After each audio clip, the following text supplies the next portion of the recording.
Hola para todos. En este video hacemos una explicación del primero de los temas que tenemos en la presentación que está en el campus sobre búsqueda, ordenamiento y mezcla o merge de vectores lineales y comentamos algunas cosas en esta primera parte sobre cómo se busca en los arreglos de una dimensión, que de eso es de lo que habla la presentación en las primeras transparencias. Hay dos tipos de búsqueda que son los más usuales o las más conocidas, y la primera es la búsqueda secuencial. La búsqueda secuencial, como el nombre lo indica, da idea de que nosotros vamos a recorrer un vector sobre el que buscamos, y mi vector en este ejemplo puede tener unos cuantos elementos, vamos a separarlo con comas, y el vector, en el peor de los casos se suele decir, vamos a suponer que no tiene elementos repetidos, está desordenado.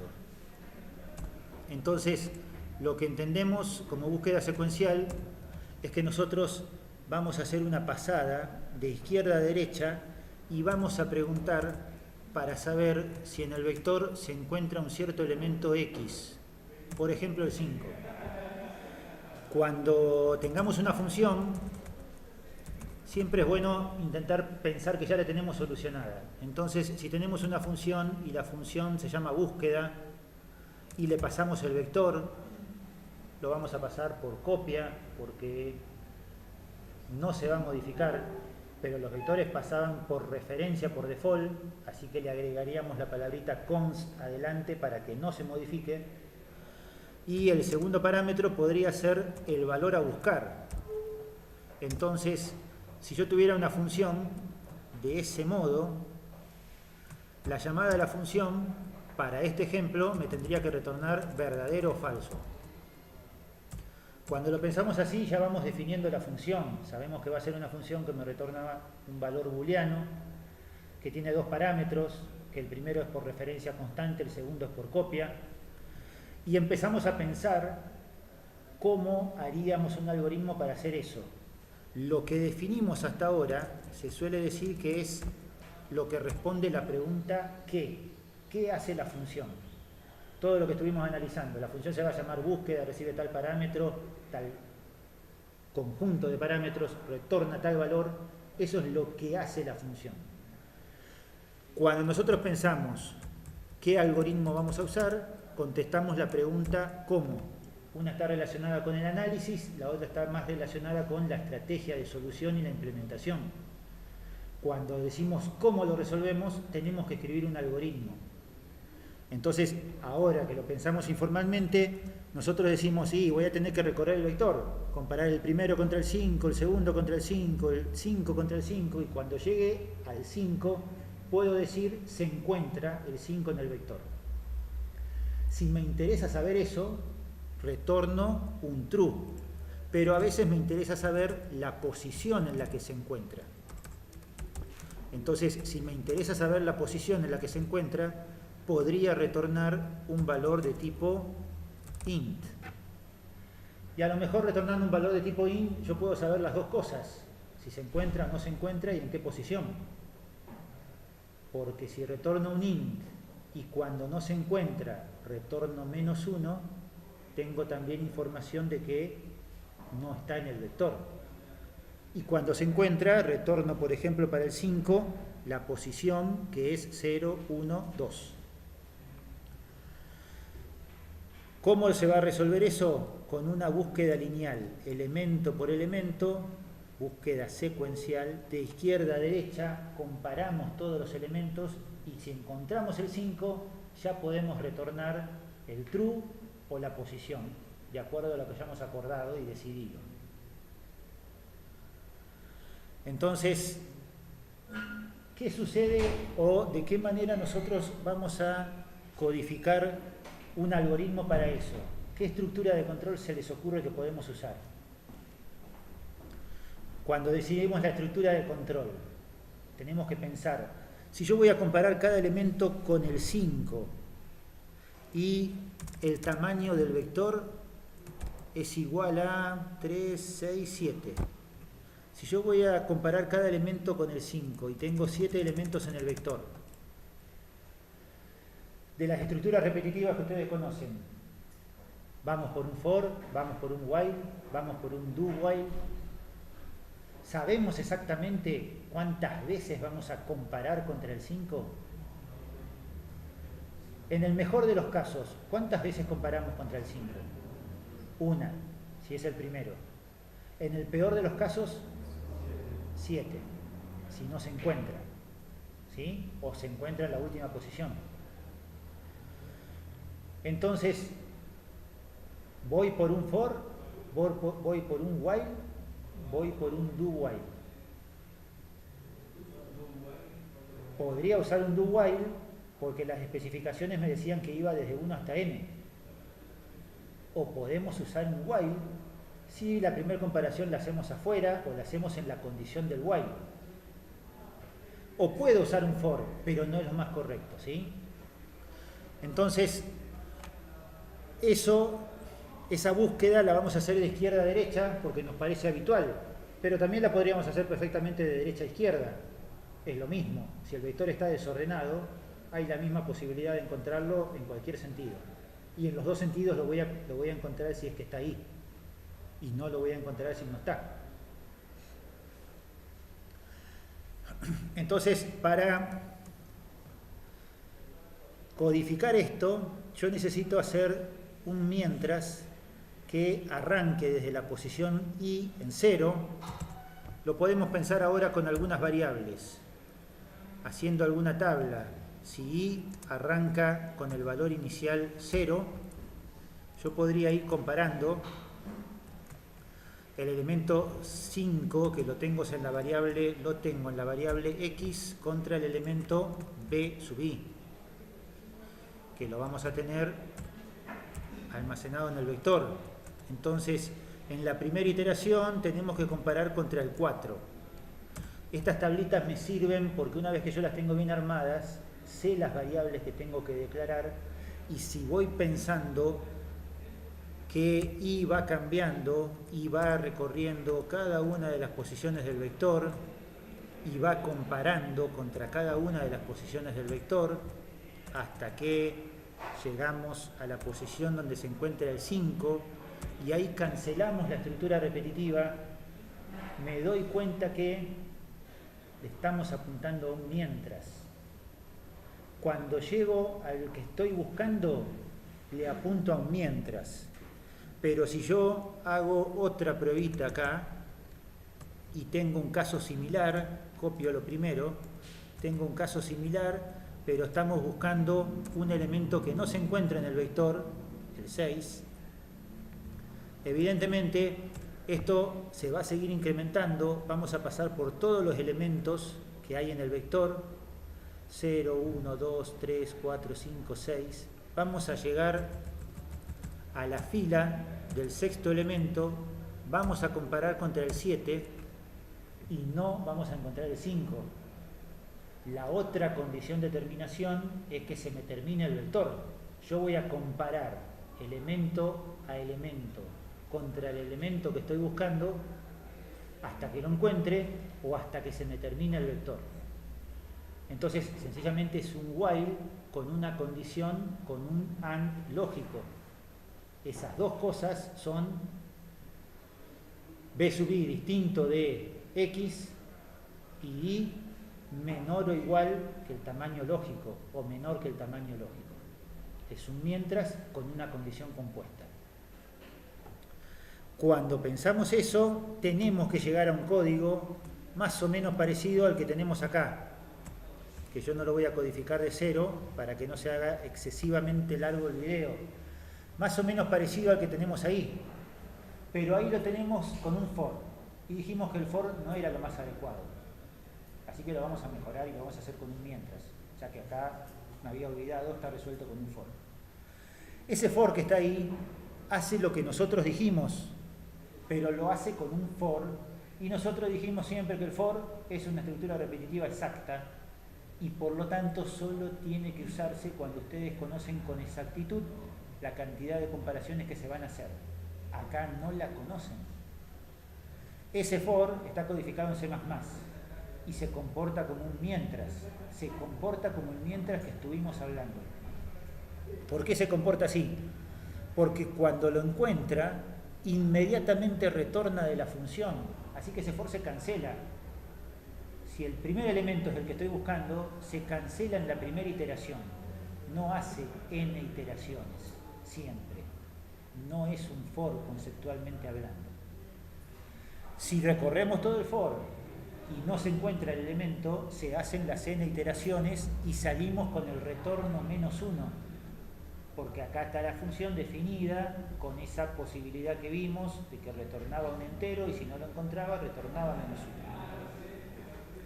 Entonces tenemos un for ahí que anda bien, que aparece así en los libros, que está bueno que ustedes lo entiendan, pero que conceptualmente no es un for. La forma correcta de codificar esta búsqueda secuencial es con un mientras, que más o menos sería algo así. Vamos a codificarlo acá abajo. Ustedes tienen que, dejando esto incompleto, pero tienen que, van a leer un valor que es el elemento a buscar. X en mayúscula vamos a poner. Vamos a suponer que todos los elementos del for, que tiene un cierto tamaño lógico, el vector, todos los elementos del vector que tiene un cierto tamaño lógico TL, que se llama B, los leyeron con un for habitual que recorre todos los elementos, lee todos los elementos de un vector. Entonces ahora tenemos que buscar dentro del vector si se encuentra el elemento X. Entonces arrancamos desde la posición 0. El primer elemento a evaluar es el que está en la posición 0. Primero hacemos un código y lo vamos a hacer con una variable booleana, una variable lógica. Vamos a suponer, porque es lo más adecuado, decir que todavía no lo encontramos y ponemos la variable en falso porque todavía no encontramos a X dentro del vector. Con la intención de que el código quede más fácil de leer, voy a hacer uso de una variable booleana. Y entonces vamos a hacer un mientras. El mientras va a tener la condición que hablábamos antes. Vamos a hacer un mientras que se va a ejecutar mientras no haya encontrado el elemento, que se puede escribir así, mientras no encontrado, ahora me está dando true, y mientras y sea menor que el tamaño lógico del vector. Mientras se cumpla eso, vamos a tener que hacer las comparaciones dentro del mientras. Las comparaciones, como ustedes saben, se hacen con un if. Y vamos a preguntar si vector sub i es igual a x, quiere decir que encontramos el elemento. Si lo encontramos, lo que me interesa, suponiendo que tenemos una función que me retorna el entero con la posición, lo que me interesa podría ser eso precisamente. Podría ser guardar la posición.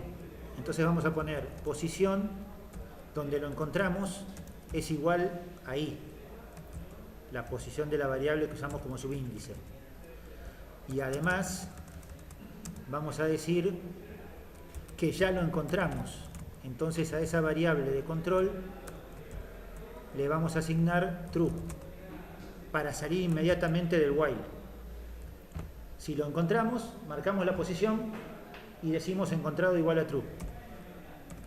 Si no lo encontramos, lo único que tenemos que hacer es incrementar i para que el mientras compare en la posición siguiente.